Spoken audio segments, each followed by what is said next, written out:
अस्सलाम वालेकुम नाज़रीन, खबरनामे में आपका इस्तकबाल है। मैं हूं अब्दुल मुगनी सिद्दीकी। आगे बढ़ने से पहले सुर्खियों पर डालते हैं एक नजर।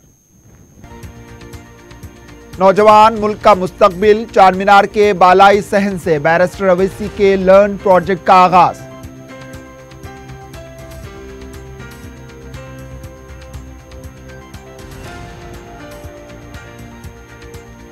अजीम तर बल्दिया हैदराबाद का साल 2019-20 का बजट जनरल बॉडी इजलास में मंजूर। कॉरपोरेटर्स को बजट जारी करने और साउथ जोन में सफाई को पहली तरजीह दे, मजलिस कायदीन का मुतालबा। ईवीएम खोलने की पादाश में विकाराबाद के कलेक्टर उमर जलील मुअत्तल, कांग्रेस की नुमाइंदगी पर मरकजी इलेक्शन कमीशन की कार्रवाई।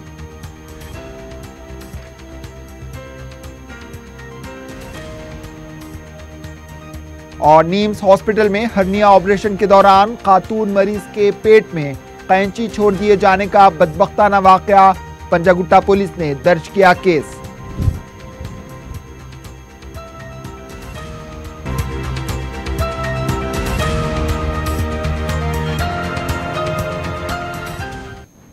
सुर्खियां आपने देखी, अब पेश है खबरों की तफसील। नौजवान किसी भी मुल्क और कौम का मुस्तकबिल होते हैं। नौजवानों को मुल्क की जमहूरियत और आम हालात से वाकिफ करवाने सदर मजलिस व रुकन पार्लियामेंट बैरिस्टर असदुद्दीन अवैसी ने लर्न प्रोजेक्ट शुरू किया है।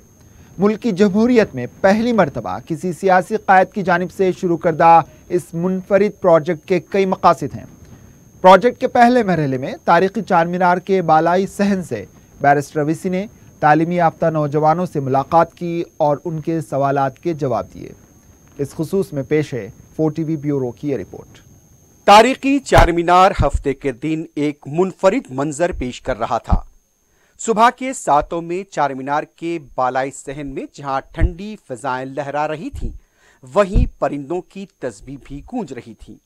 इस माहौल में सदर मजलिस बैरिस्टर असदुद्दीन ओवैसी ने नौजवान तलबा व तालिबात को जमहूरियत का दर्ज देने अपनी जानिब से शुरू करदा लर्न प्रोजेक्ट के पहले प्रोग्राम की शुरुआत की।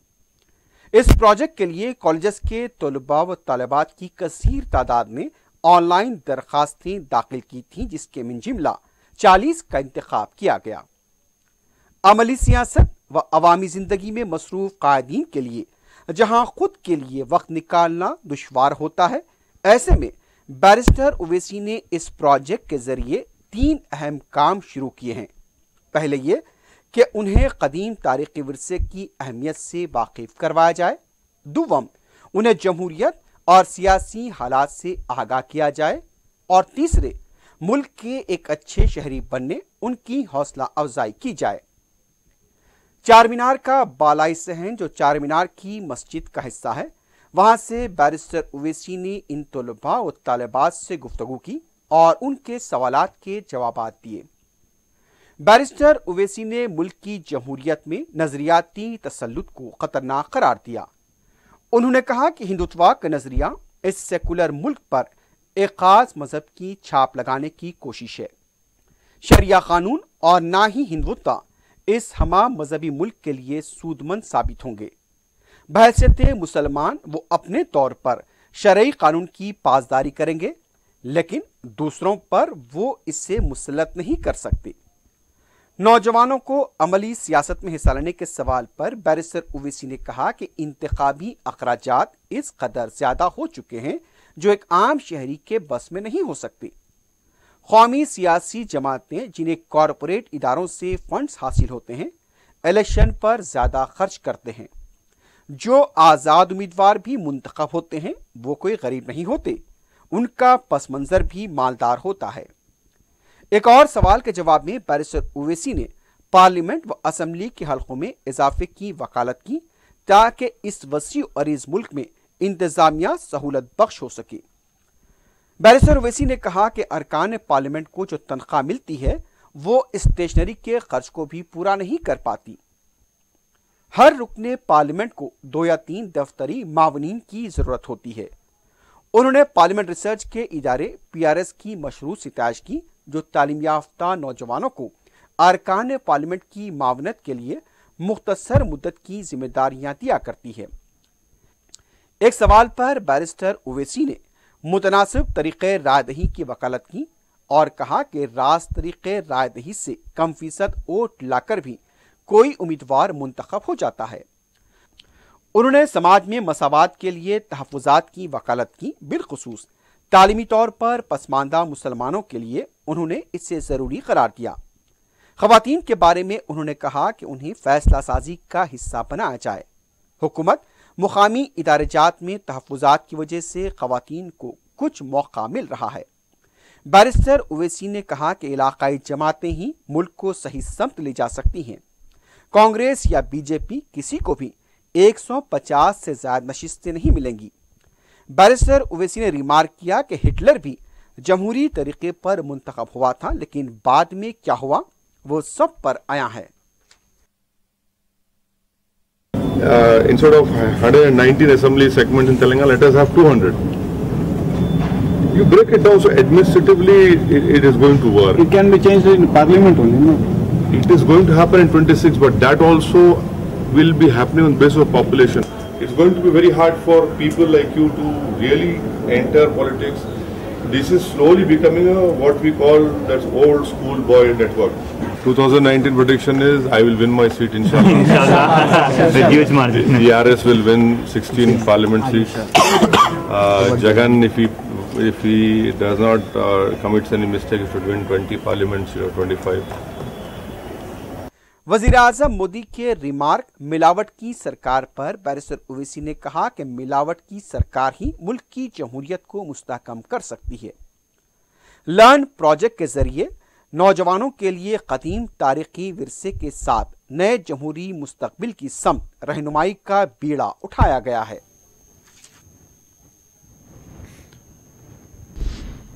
अजीमतर बल्दिया हैदराबाद साल 2019-20 का बजट जनरल बॉडी इजलास में मंजूर कर लिया गया। मेयर बी राम मोहन की सदारत में मुनक्किदा इजलास में मेयर ने 11,530 करोड़ का बजट मंजूर के लिए पेश किया। मेयर ने अपने खिताब में बताया कि इस बजट में 6,150 करोड़ रुपए GHMC का हिस्सा हैं। Housing corporation, Hyderabad road development और दीगर कॉरपोरेशन के तहत 5,388 करोड़ रुपए हासिल करते हुए तरक्याती काम अंजाम दिए जाएंगे। मेयर ने बताया कि 733 करोड़ कैपिटल रिसिप्ट से वसूल होंगे। आमदनी का ज्यादा हिस्सा जायदाद टैक्स से 1,694 करोड़ रुपए हासिल वसूल हो रहे हैं। मेयर ने बताया कि 5,188 करोड़ की लागत से हुकूमत डबल बेडरूम मकानात तामीर कर रही है। अब तक 30,562 मकानात तामीरी कामों के आखिरी मरहले में हैं। शहर में स्ट्रीट लाइट्स के लिए 44 करोड़ रुपए मुख्तस किए गए हैं। मेयर ने मुबाहिस के बाद बजट को मंजूरी देते हुए कहा कि बजट में खेलकूद के लिए कोई गुंजाइश नहीं है, लेकिन खेलकूद को फ़रोग़ देने के लिए हर मुमकिन इक़दाम किए जाएंगे। इन्होंने कहा कि बल्दिया की आमदनी में इजाफे के लिए मुख्तलिफ इक़दाम किए जा रहे हैं और साथ ही साथ प्रोजेक्ट की तकमील के लिए दरकार फंड्स बॉन्ड्स के जरिए हासिल किए जा रहे हैं। बल्दिया कमिश्नर दाना किशोर ने भी अरकान की जानिब से उठाए सवालात और उनके मशवरों का जवाब देते हुए कहा कि अजीमतर बल्दिया हैदराबाद को AA का दर्जा हासिल हुआ है और बॉन्ड्स के जरिए रकम हासिल करने का एजाज भी मिला है। अजीम बल्दिया हैदराबाद के बजट पेशकशी के मुबाहिस में मजलिस ने कॉरपोरेटर्स को फंड जारी करने का मुतालबा किया। मजलिसी अरकान मुक़न्नना सैयद अहमद पाशा कादरी और अमीनुल हसन जाफरी ने साउथ जोन में अमले के तक़र्रुरात पर भी जोर दिया। मजलिसी कॉरपोरेटर्स ने भी मुबाहिस में हिस्सा लिया। अजीमतर बल्दिया हैदराबाद के बजट की पेशकशी के मुबाहस के दौरान मजलिसी अरकान मुक़न्नना और अरकान बल्दिया ने कॉरपोरेटर्स को बजट जारी करने का मुतालबा किया। उन्होंने शहर को पाक व साफ बनाने पर भी जोर दिया। मुबाहस में हिस्सा लेते हुए याकूतपुरे के रुकन असम्बली सैयद अहमद पाशा कादरी ने कहा कि साउथ जोन में सफाई के मामले में तवज्जो नहीं दी जाती। 12 साल से यही हालत है। मकीनों को धमकियां दी जाती हैं कि अगर कचरा सड़क पर डालेंगे तो जुर्माना आयद किया जाएगा। उनका कहना था कि अमले की कमी पुराने शहर में 12 साल से पाई जाती है। अहमद पाशा कादरी ने कहा कि बाज़ ओहदेदारों की वजह से बल्दिया की नेकनामी मुतासिर हो रही है। इस वक्त सबसे बड़ा मसला शहर हैदराबाद में खुसूसन साउथ जोन में सैनिटेशन का है, इंक्रोचमेंट का है। ये बजट में आने का आइटम नहीं है। इसके लिए हुकूमत को तवज्जो दिलाना या आपके अख्तियार की बात है। एक बहुत बड़ा संगीन मसला है। अब तो सैनिटेशन का ये आलम हुआ कि पूरा शहर गंदगी में बस रहा है। पिछले 2 महीने में दुनिया के मलेरिया के दीगर केसेस हुए और खुसूसन इलेक्शन पीरियड में बेशुमार लोग इसमें शिकार हुए, कुछ तो मर गए। इस मसले को सबसे पहले मजलिस बल्दिया हल करना चाहिए। कमिश्नर साहब का स्टेटमेंट आता है, कोई कचरा डाले तो जुर्माना करेंगे, उसको सज़ा देंगे। वो अपनी जगह उनके लिहाज से ठीक होंगे, लेकिन मैं तो उस बयान को पसंद नहीं करता, क्योंकि आपके पास सैनिटेशन का स्टाफ ही नहीं, फिर उल्टे चोर कोतवाल डांटे आवाम को क्यों धमकियां दे रहे हैं। पूरे हैदराबाद में सैनिटेशन का जो सफिशिएंट स्टाफ होना चाहिए, आज 12 साल से वो स्टाफ बराबर नहीं है। अगर है तो कुछ वाइट कॉलर है, जो मर गए उसको उसकी जगह फिलअप नहीं हो रही। ये नतीजा है कि हर तरफ 4-4 दिन में झाड़ू देने का मौका मिल रहा है। गार्बेज का तो आलम है, जो ऑफिसर का जहाँ चीज आए वो गार्बेज डाल देता है।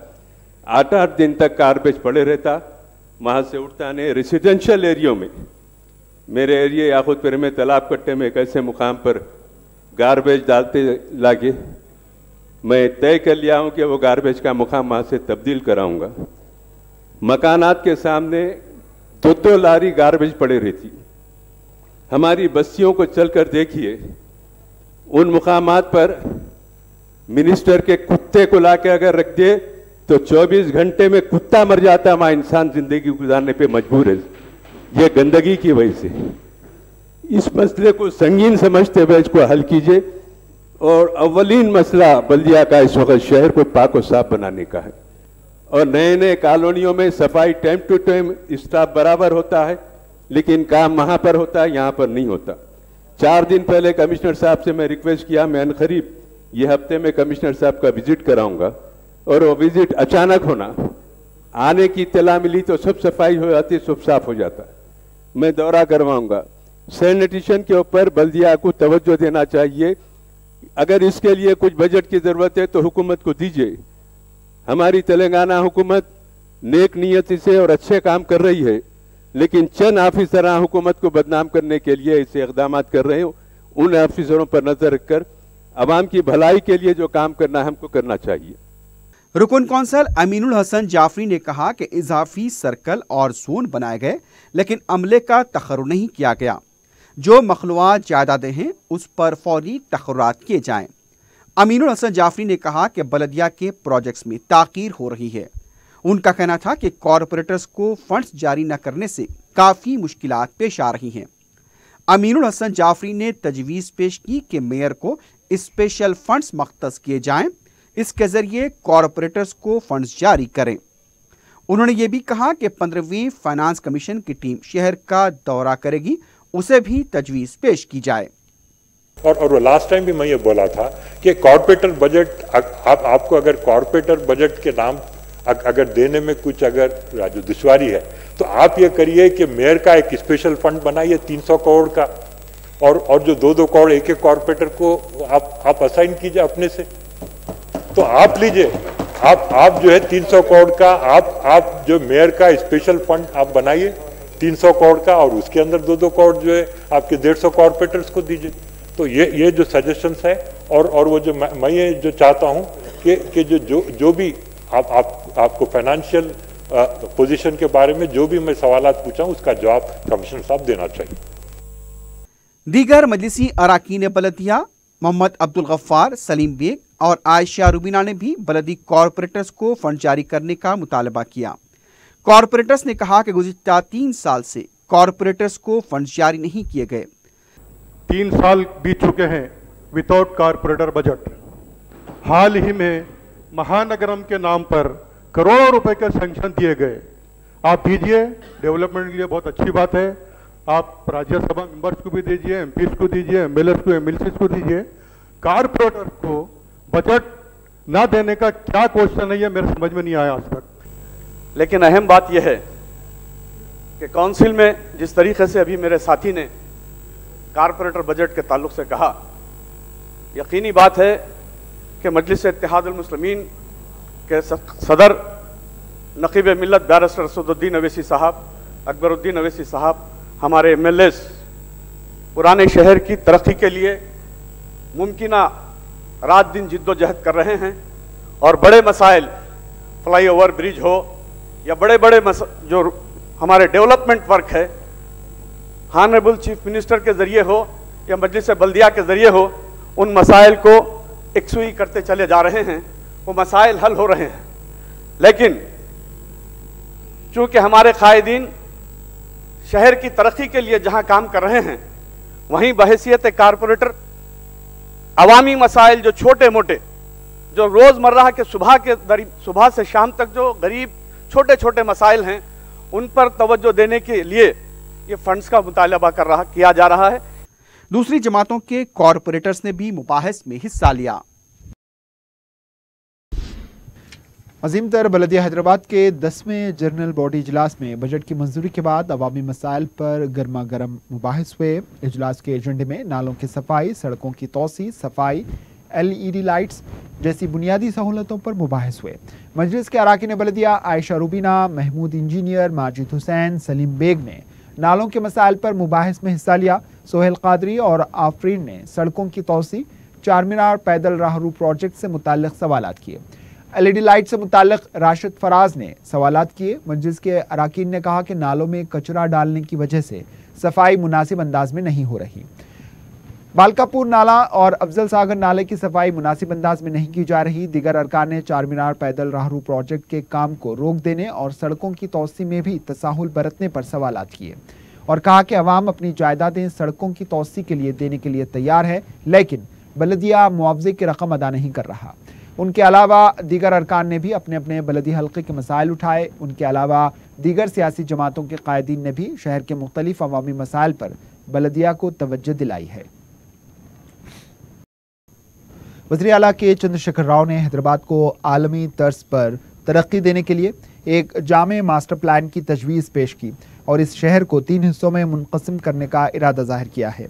हैदराबाद को तरक्की देने के लिए एक जायज़े इजलास में इन्होंने administrative staff college of India को ये जिम्मेदारी दी है कि वो एक जामे मनसूबा तैयार करें। इसके लिए कौमी और बैनुल अक़वामी माहिरीन की खिदमात हासिल करें। इन्होंने कहा कि हैदराबाद काफ़ी तेज़ी से तरक्की कर रहा है और बेहतर रोज़गार के मौक़े और बेहतर ज़िंदगी के लिए मुख्तलिफ इलाक़ों से लोगों की यहाँ मुंतकली हो रही है, जिसकी वजह से कुछ मसाइल भी पैदा हो रहे हैं। इन्होंने शहर को ORR और नई तजवीज़ करदा रीजनल रिंग रोड तक वसाअत देने की बात की। Chief adviser Rajeev Sharma, chief secretary SK Joshi और दीगर ओहदेदारों के साथ इस जायज़े इजलास में वज़ीर आला ने शहर के मुख्तलिफ तिजारती और सकाफती सरगर्मियों का जायज़ा लिया। इन्होंने कहा कि हैदराबाद इंटरनेशनल एयरपोर्ट हर साल तकरीबन 2 करोड़ लोगों की आमदोरफ्त का मरकज़ बन गया है। शहर में मौशी तौर पर तरक्की हो रही है। ट्रैफिक के मसाइल हल तलब हैं। इन्होंने शहर को हरा भरा बनाए रखने, इसको सब्ज़ पट्टी में तब्दील करने पर भी जोर दिया। दिल्ली, मुंबई, चीन के दारुल हुकूमत बीजिंग का भी इन्होंने हवाला देते हुए शहर की तरक्की के लिए बेहतर इक़दामात तजवीज़ किए हैं।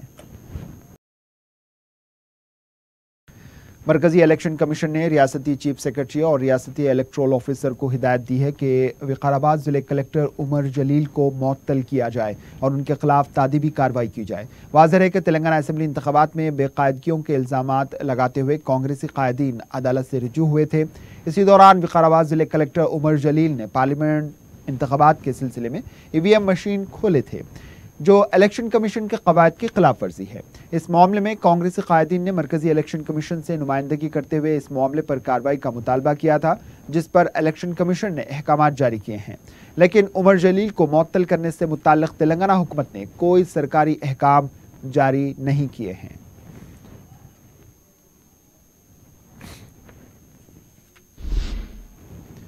सदर मजलिस बैरिस्टर असदुद्दीन अवैसी ने कहा है कि RSS और संघ परिवार के मोहरे मुसलमानों की दिल आज़ारी के लिए वक्फे से नामुनासिब तबसरे और शोशे छोड़ते रहते हैं। योगा गुरु रामदेव ने राम को मुसलमानों के जद्द अमजद पर इन्होंने तबसरा करते हुए कहा कि अगर किसी का कोई अकीदा या यकीन हो तो वो इसे अपने पास रखें, दूसरों पर थोपने की कोशिश ना करें। इन्होंने कहा कि मुसलमान यहाँ सदियों से आबाद हैं और बिला किसी जबर के वो अपनी मर्जी से मुसलमान हैं। इस मुल्क में मजहबी आज़ादी पर एतराज़ की गुंजाइश नहीं। भारत रत्न अवार्ड को ब्राह्मणों और आला जात वालों के लिए खुसूसी क्लब के करार दिए जाने के अपने रिमार्क पर तबसरा करते हुए इन्होंने सवाल किया कि अब तक कितने आदिवासियों और दलितों को मुल्क का बावकार अवार्ड दिया गया। बैरिस्टर रवीसी ने कहा कि बीजेपी की मरकजी हुकूमत ने दीनदयाल उपाध्याय को भारत रत्न से नवाजा है, हालांकि जस्टिस चंद्रचूड़ कमीशन ने इसे एक धोखाधड़ी का मुर्तकिब करार दिया था। देखिए, हम उनसे इतना ही कहना चाहेंगे कि आपका जो अक़ीदा है, जो बिलीफ है, उसको अपने तक रखिए। हम किसी के बिलीफ के ख़िलाफ़ नहीं हैं, मगर ये आपके बिलीफ को किसी और पर थोपना ये बिल्कुल गलत बात है। हर बार संघ परिवार और आरएसएस तरफ से इस तरह की बातें की जाती हैं। हम इनसे यही कहना चाह रहे हैं कि हम हिंदुस्तान में मुसलमान हैं तो अपनी मर्ज़ी से मुसलमान हुए हैं। इसमें ना हमारे बुज़ुर्गों को ना हमारे असलाफ़ को ज़बरदस्ती की गई है। और ये बार बार संघ परिवार और इस तरह के लोगों की जहनीत ये है, ये समझते हैं कि इनको ज़बरदस्ती मुसलमान किया गया है। ऐसा नहीं है। पूरे हमारे बुज़ुर्गों ने होश हवास साथ इस्लाम को कबूल किया और यहाँ पर रह रहे हैं क्योंकि संविधान है। और ये बोलकर हासिल क्या करना चाह रहे हैं आप? क्या बताना चाह रहे हैं आप? पैगाम क्या देना चाह रहे हैं? भाई, हिंदुस्तान का संविधान बड़ा है या फिर आपकी सोच बड़ी है? अब संविधान हमको इजाज़त देता है कि हम मज़हब पर, जिस मज़हब पर चलना चाहे चले। और अब बाबा साहिब अम्बेडकर ने उनको रिलीजन समझ में सही नहीं आया, चेंज कर लिया उन्होंने। तो ये इस तरह की बातें कर कर के ये गलत मैसेज दे रहे हैं और इनको आदत सी पड़ चुकी है। भाई, आप किसी को तौहीन करना, किसी को नीचे दिखाना, ये क्यों कर रहे हैं आप इस तरह की? ये गलत बात है। इनको इस तरह की बातों से उनको रुकना चाहिए। नहीं, मैं ये पूछना चाह रहा हूँ कि इसमें गलत बात क्या है? आप बता दीजिए कितने आदिवासियों को दिया गया है, कितने दलित शेड्यूल कास्ट दिया है, बता दीजिए ना आप।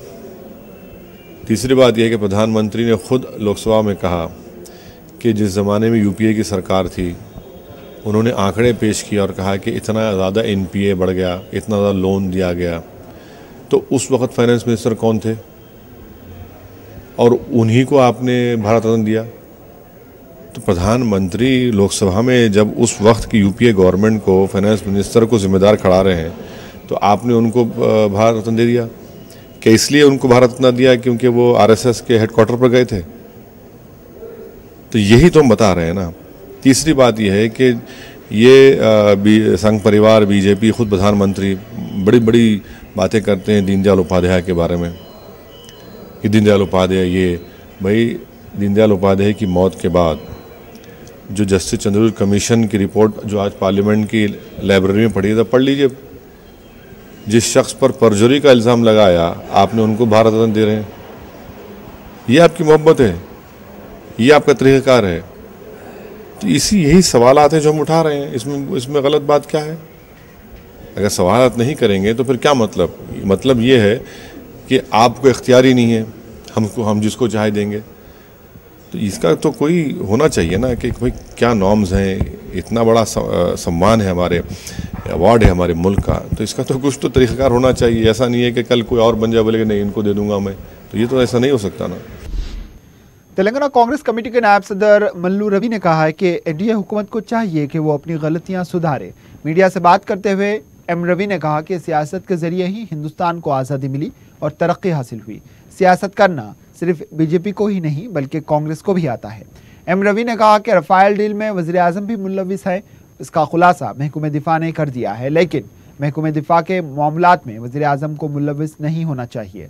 इन्होंने कहा कि रफाल डील का मामला मुल्क की सलामती के लिए नहीं बल्कि रकम बटोरने वाला मामला है, लेकिन बीजेपी इसको सियासी रंग देकर अवाम को गुमराह कर रही है। प्रिंस मुफक्कम शाह बहादुर और सदर नशीन वक्फ बोर्ड मोहम्मद सलीम ने बिगलगुंटा में प्रिंस दुर्राशहवार टेक्निकल एजुकेशन वक्फ कॉम्प्लेक्स का इफ्तिताम अंजाम दिया। इस मौके पर सदर नशीन वक्फ बोर्ड मोहम्मद सलीम ने प्रिंस मुफक्कम शाह से इज़हार तशक्कुर करते हुए बताया कि मियारी कॉम्प्लेक्स तामीर किया जाएगा और इससे हासिल होने वाली कमाई बच्चों की तालीम पर खर्च की जाएगी। प्रिंस मुफक्कम शाह ने भी वक्फ बोर्ड और दूसरे जिम्मेदारान से इज़हार तशक्कुर करते हुए नेक तमन्नाओं का इजहार किया है। गोवा के साहिली खेलों में नुमायां कामयाबी हासिल करने वाले सनशाइन स्पोर्ट्स एसोसिएशन के खिलाड़ियों ने दारुस्सलाम में सदर मजलिस बैरिस्टर असदुद्दीन अवैसी से मुलाकात की। इन खिलाड़ियों ने बॉक्सिंग के बशमूल दीगर स्पोर्ट्स के मुकाबलों में 8 गोल्ड मेडल्स हासिल किए हैं। बैरिस्टर अवैसी ने उन्हें मुबारकबाद दी और मुस्तकबिल के लिए नेक तमन्नाओं का इजहार किया है।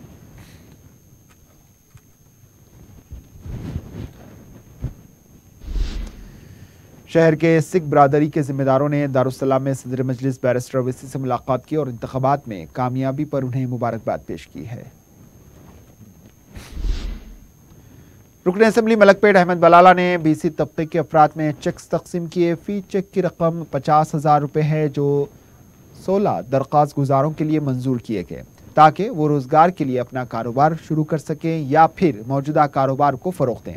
चेक्स हासिल करने वालों ने अहमद बलाला की सताइश की। इस मौके पर जिले हैदराबाद के BC कॉरपोरेशन की जूनियर असिस्टेंट B सुधारानी के अलावा दूसरे मौजूद थे।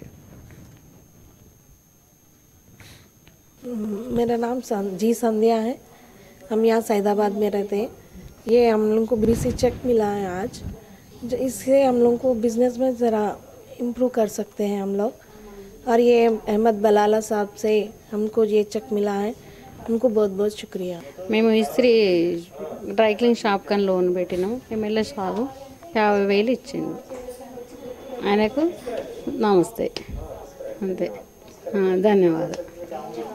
ये मैं मिर्ची बिजनेस हल्दी मिर्ची आटा गिरनी है, मैं ये नवा लेना चाह रहा हूँ। इस वजह से ये आज मैं चेक मिला है, मैं बहुत खुश है। ये मेरे बहुत इम्प्रूवमेंट आएगा। ऐसे मेरे से लोगों को कई लोग मिलना बोल के मेरा मन में है। बल्ला साहब की वजह से आज ये कारोबार मैं शुरू कर रहा हूँ। उनको बहुत धन्यवाद। रुकन असेंबली मलकपेट अहमद बलाला ने चंचलगुड़ा जूनियर कॉलेज ग्राउंड में मुनक्किद होने वाले 593वें जश्न मीलाद और जलसे आम हज़रत सैयद मोहम्मद जौनपुरी रहमतुल्लाह अलैह के इंतजामात का जायज़ा लिया। अहमद बलाला ने इस सिलसिले में सरकारी महकूमजात के ओहदेदारों को मुख्तलिफ सहूलतें फराहम करने की हिदायत दी। मज़कूरा जलसे आम हफ्ते की शाम में मुनक्किद होगा, जिसका नौजवान महदवी कमेटी की जानिब से एहतमाम किया गया है।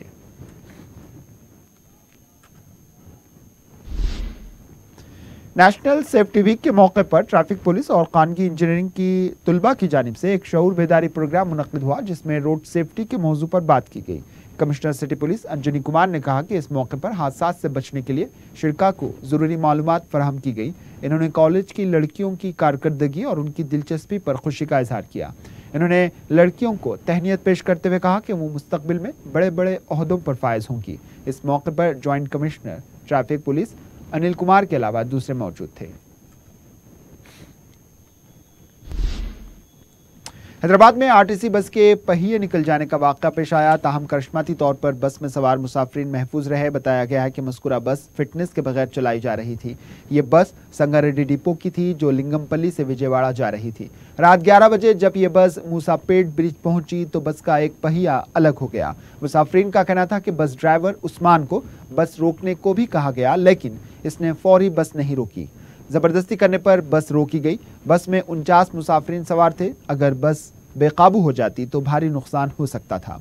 वाज़ेह है कि आरटीए हुक्काम की तरफ से खानगी बसों के खिलाफ दावे किए जाते हैं, लेकिन सरकारी बसों पर तवज्जो नहीं दी जा रही।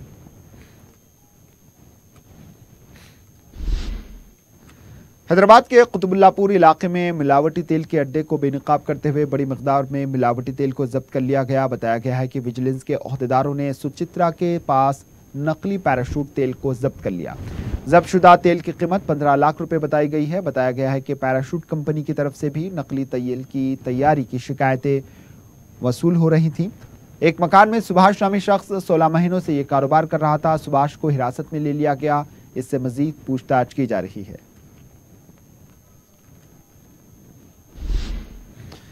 टप्पा चबूतरा पुलिस स्टेशन के रूबरू मैनहोल उबलकर इसका पानी सड़क पर बहने से राहगीरों को मुश्किलात का सामना है।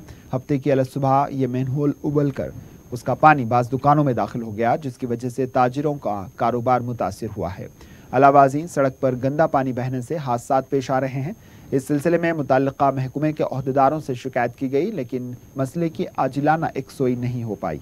अरबाब मजाज इस सिलसिले में तवज्जो करें तो राहगीरों को राहत हो सकती है। टप्पा चबूतरा में सड़क पर बहने वाले ड्रेनेज के पानी की वजह से एक शख्स की जान जोखिम में पड़ गई। ये वाकया हफ्ते के दिन पेश आया, जिसमें मोटरसाइकिल सवार ख्वाजा मोइनुद्दीन और इसके साथ ही सड़क से गुजर रहे थे कि एक तेज़ रफ्तार ऑटो रिक्शा की वजह से इन दोनों पर ड्रेनेज का पानी उछल गया, जिस पर इन दोनों में बहस व तकरार हो गई और नौबत मारपीट तक जा पहुंची। मोटरसाइकिल सवार दोनों अफराद ने ऑटो ड्राइवर अमजद की जबरदस्त पिटाई कर दी, जिसकी वजह से इसके दिमाग में खून जमा हो गया। पुलिस ने ऑटो ड्राइवर को उस्मानिया दवाखाना मुंतकिल कर दिया, जहां उसकी हालत तशवीशनाक बताई गई है। टप्पा चबूतरा पुलिस ने इस सिलसिले में एक केस दर्ज करके मोटरसाइकिल सवारों को हिरासत में ले लिया है।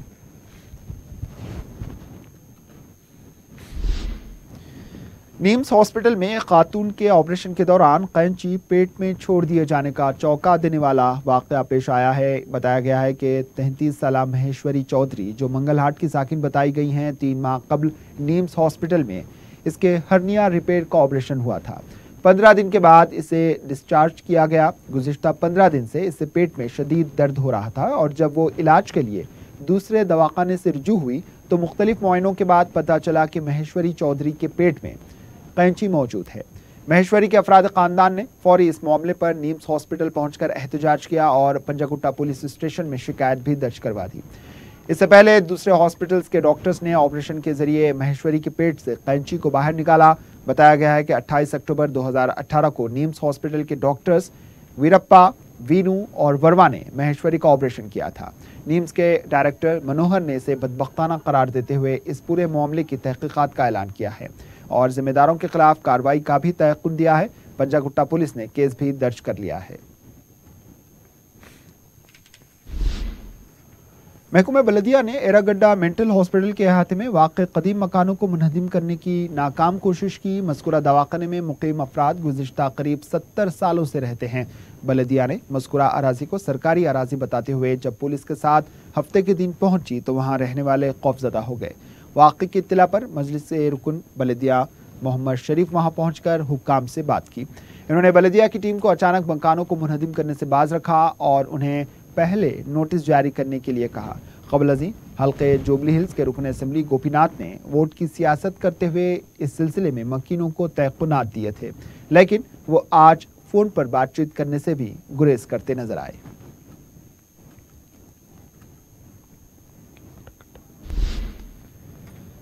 सिकंदराबाद के अड्डागड्डा इलाके में मिलिट्री एम्बुलेंस और ऑटो के दरमियान तसादुम हो गया। इस वाक़े में ऑटो में सवार 6 अफराद शदीद जख्मी हो गए। इस वाक़े का सीसीटीवी फुटेज भी सामने आया है, जिसमें देखा जा सकता है कि मुखालिफ सिम से आने वाले ऑटो को एम्बुलेंस एक दूसरे से टकरा गए। जख्मियों को फौरी गांधी अस्पताल मुंतकिल किया गया है। बाज़ जख्मियों की हालत नाजुक बताई गई है। मुकामी पुलिस ने इस सिलसिले में केस दर्ज कर लिया है। मज़ीद तहकीकात जारी बताई गई हैं।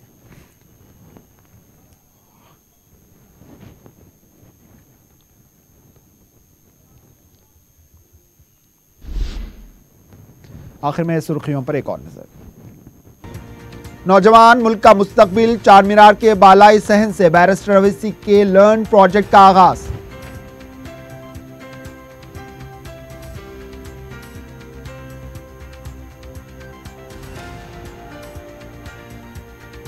अजीम तर बलदिया हैदराबाद का साल 2019-20 का बजट जनरल बॉडी इजलास में मंजूर। कॉरपोरेटर्स को बजट जारी करने और साउथ जोन में सफाई को पहली तरजीह दें, मजलिसी कायदीन का मुतालबा। ईवीएम खोलने की पादाश में विकाराबाद के कलेक्टर उमर जलील मुअत्तल। कांग्रेस की नुमाइंदगी पर मरकजी इलेक्शन कमीशन की कार्रवाई।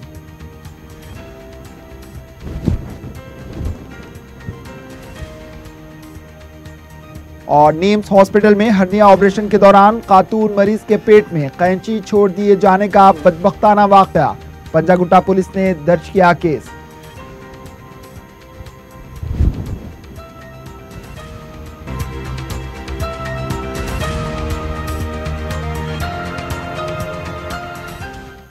इसी के साथ खबरनामा इख्तिताम को पहुंचा दीजिए। इजाजत, अल्लाह हाफिज।